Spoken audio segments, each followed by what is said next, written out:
لیکن اب میں یہ چاہتی ہوں کہ طلاق کنایا اور طلاق سری کہا جاتا ہے نا، سری الفاظ سے، کنایا الفاظ سے طلاق دی، تو اس سے کیا مراد ہے؟ اعوذ باللہ من الشیطان الرجیم، بسم اللہ الرحمن الرحیم۔ سری اور کنایا الفاظ طلاق کے اعتبار سے طلاق کی دو قسمیں ہیں۔ طلاق سری سے مراد ہوتا ہے ایسے الفاظ سے طلاق دینا جو خاص طور پر طلاق کے لیے ہی بنائے گئے، یعنی طلاق میں ہی مستعمل ہیں، جیسے کہ لفظ طلاق۔ اس سے طلاق کا حکم یہ ہوتا ہے کہ اس سے ایک طلاق رجعی واقع ہوتی ہے، یعنی طلاق رجعی سے مراد یہ ہے کہ اگر شوہر نے 3 سے کم طلاقیں دی ہیں تو بغیر نکاح کے بھی وہ رجوع کر سکتا ہے۔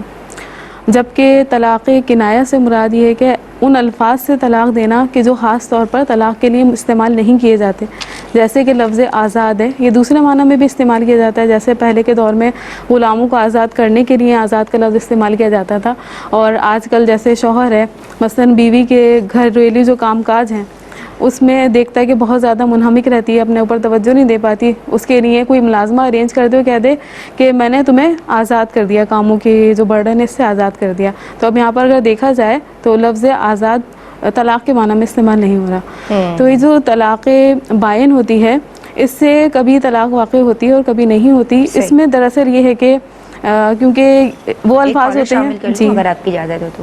السلام علیکم، ہمارے ساتھ ایک کالر ہیں، یہ لائن ڈراپ ہو گئی ہے، بڑی معذرت۔ جی، اپنی بات مکمل۔ جی، کنایا سے طلاق واقع ہونے کے لیے تھوڑی سی وضاحت ہے، کیونکہ یہ الفاظ وہ ہیں کہ جن سے ہر صورت میں طلاق واقع نہیں ہوتی، بلکہ اس میں کچھ حالتیں اور کچھ الفاظ کا اعتبار کیا جاتا ہے۔ یہ حالتیں 3 ہوتی ہیں، ایک تو نارمل حالت ہے، ایک حالت غضب ہے، اور ایک مذاکرہ طلاق ہے۔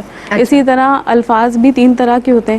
ایک وہ الفاظ ہیں کہ جن میں سوال رد کرنے کا احتمال پایا جاتا ہے۔ اگر سوال رد کرنے کا احتمال پائے جانے والا الفاظ استعمال کیے گئے تو اس میں تینوں حالتوں میں، چاہے حالت غضب ہو، نارمل حالت ہو، مذاکرہ طلاق ہو، نیت درکار ہوتی ہے۔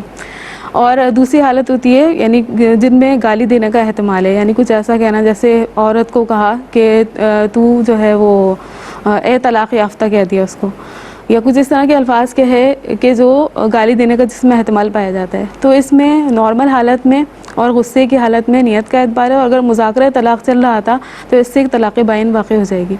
اور تیسری حالت ہوتی ہے جس میں کہ جس میں نہ تو یہ سوال رد کرنے کا احتمال ہے اور نہ ہی گالی کا احتمال ہے، بلکہ وہ جواب کے لیے بنائے گئے ہیں۔ جیسے کہ عورت مثلا مطالبہ کر رہی تھی کہ مجھے طلاق دے دو، تو اس نے کہہ دیا کہ دی، تو اب اس میں جو ہے نا پہلی جو حالت ہے یعنی نارمل حالت، اس میں نیت کا احتمال ہوگا، باقی 2 یعنی مذاکرہ طلاق تھا یا غصے کی حالت ہے تو اس میں بلا نیت کے ہی طلاق واقع ہو جائے گی۔ تو یہ جو طلاق کنایا ہے اس سے ایک طلاق بائن واقع ہوتی ہے۔ بائن کا مطلب کیا ہے کہ جو شوہر ہے وہ بغیر نکاح کے رجوع نہیں کر سکتا۔ یہ تھوڑی سی اس کی وضاحت ہے۔ ٹھیک ہے جناب۔